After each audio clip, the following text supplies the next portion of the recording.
the protection of the environment must be made a priority ahead of mining and all other activities.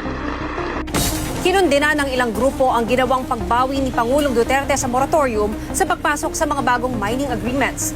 Pwede na ulit pumasok ang gobyerno sa bagong mining agreements. Binawi kasi ng gobyerno ang moratorium na pinirmahan ni dating Pangulong Noynoy Aquino noong 2012. But do you believe that it was the past administration who is responsible? Definitely, Karen. Alam niyo po ba ilang taon na? Panahon pa po ba ni Duterte? Ganun po ba hanggang ngayon? I think 2019. When Typhoon Tino roared into Cebu with winds of 120 kilometers per hour, it wasn't just nature's wrath that drowned homes, buried villages, and claimed more than 100 lives. It was the culmination of years of policy failures and political hypocrisy that stripped Cebu of its natural defenses long before the rains arrived. The flood that swallowed the province was not merely an act of God. It was the cost of human greed, fueled and legitimized by a government that promised environmental protection but delivered devastation instead. And this policy is non-negotiable. I sternly am warning all mining operations and contractors to refrain from the unbridled and irresponsible destruction of our watersheds, forests, and aquatic resources. When Rodrigo Duterte first took office in 2016, he thundered against mining companies, calling them destroyers of the land. For a moment, it looked as though the Philippines would finally rein in the industry that had scarred mountains and poisoned rivers for decades. So yan ang warning ko. Second is mining. Huwag ninyong ng Gina Lopez by publicity. Hindi siya marunong kasi Gina. She is not an incompetent, she is a bright lady. And she is simply a crusader. Kayong mga minahan dyan, pati yung Marcopan, hanggang ngayon hindi pa ninyo nalinis yung domain ninyo. But as the years passed, that promise collapsed under the weight of political convenience and economic desperation. By 2019, Duterte's so-called environmental crusade had flipped entirely. Under pressure from plunging revenues, the pandemic's toll, and soaring global metal prices, his administration began to quietly roll back restrictions. Ayon sa Executive Order 130 na pinirmahan ni Pangulong Duterte, alinsunod dapat sa umiiral na Philippine Mining Act of 1995 at iba pang regulasyon ang aaprobahang kontrata ng gobyerno. Suspended mines were allowed to resume. New applications, nearly 300 waiting on approval, were pushed forward.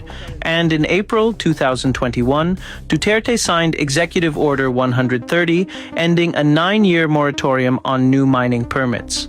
The result was a nationwide surge in extraction. By 2022, the value of metallic mineral production skyrocketed by 32%, reaching $4.24 billion, with nickel, gold, and copper leading the charge. Mining exports hit $18.7 billion, accounting for over 8% of total exports. The Aliansang Tigil Mina is calling for the end of all mining operations in the Philippines. The DNR, however, says that is not going to happen. The President has already pronounced that mining operation will continue. They'll give the mining companies enough elbow room to make room for eventual change, or the modality of getting what's inside the bowels of the earth. In Cebu, long known for its rich copper deposits in Toledo and limestone reserves across the province, the mining revival was unmistakable. Local operations expanded just as national output spiked, carving deeper wounds into the island's already fragile environment. Philippine Foreign Affairs Secretary Teodoro Locsin Jr., together with U.S. Embassy officials, visited the artificial white beach in Manila Bay. He was all praises for the project. This is the greatest project I have ever seen. This will be legacy. I think Simato is a genius to think about this. But residents in Alcoy, Cebu complain their marine ecosystem was damaged by dolomite mining in the area. The Duterte administration also presided over one of the worst waves of deforestation in recent history. According to Global Forest Watch, the Philippines lost 1.42 million hectares of forest cover between 2021 and 2022, with the sharpest declines recorded during Duterte's presidency. Despite highly publicized greening programs that planted over 1.7 billion seedlings, there was no net forest gain, because the same government that planted trees was also the one handing out mining and logging permits that tore them down. Cebu's forests were already in crisis even before Duterte. By 2020, only around 29% of natural cover remained, a mere 139,000 hectares. Each year, roughly 89 hectares disappeared, largely due to mining, land conversion, and illegal logging. The mining access roads and open pits in upland areas didn't just scar the mountains. They weakened the soil and disrupted the watersheds that once absorbed rainfall. And when Typhoon Tino came, those denuded slopes became death traps.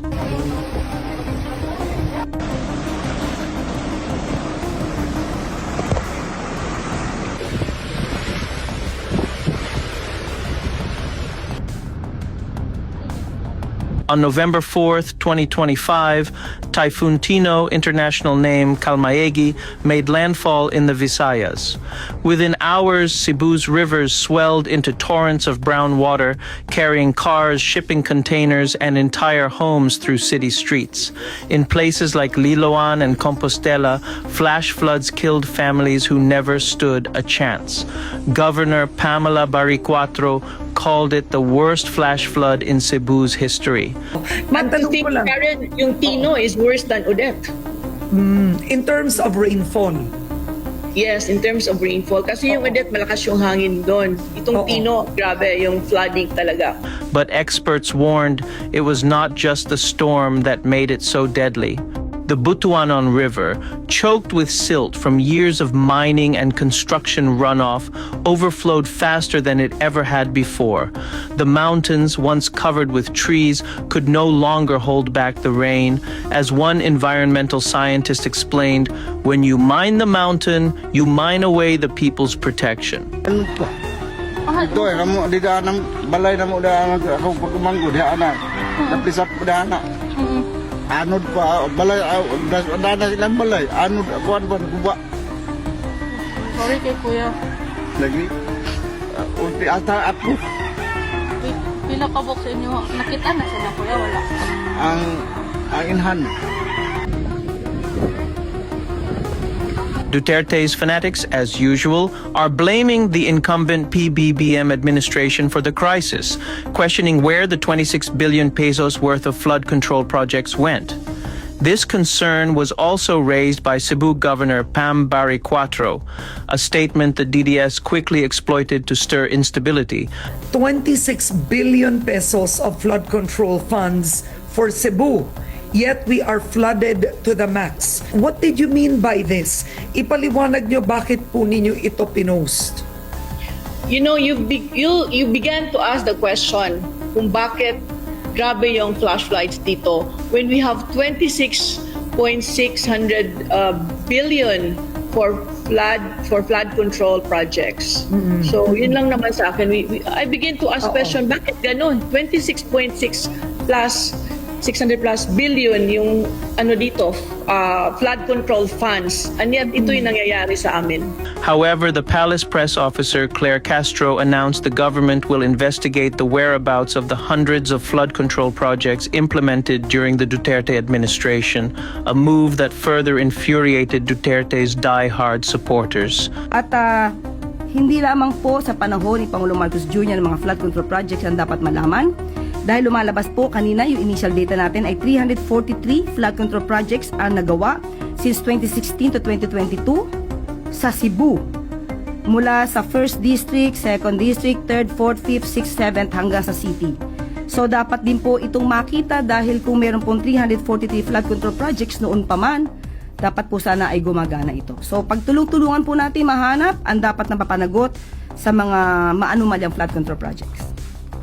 Environmental watchdogs like Haribon Foundation and Kalikasan have long warned that the late-term mining surge under Duterte, coupled with unchecked deforestation, would amplify disaster risks.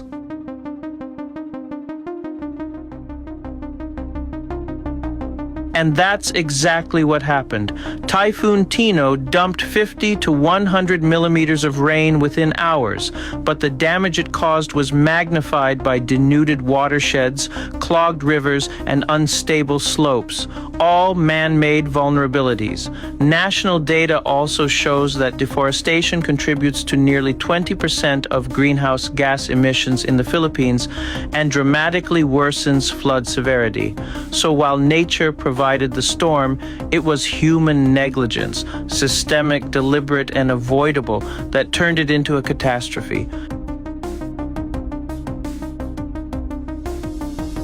The Duterte government's pro-mining pivot did not just fill state coffers. It emptied communities of safety, homes, and lives. What was once lush forest in Cebu is now a scarred terrain that bleeds every time it rains. And as survivors of Typhoon Tino rebuild from the mud, they're also left to rebuild trust in a government that chose profit over protection. The tragedy of Tino is not an isolated event. It's part of a larger national pattern, a country that keeps letting short-term gain strip away its long-term survival. Typhoon Tino may have been the trigger, but the real disaster was years in the making. Duterte's legacy, once wrapped in populist rhetoric and promises of reform, left behind an environmental debt that future generations will keep paying with their land, their homes, and their lives. The storm did not destroy Cebu. We did.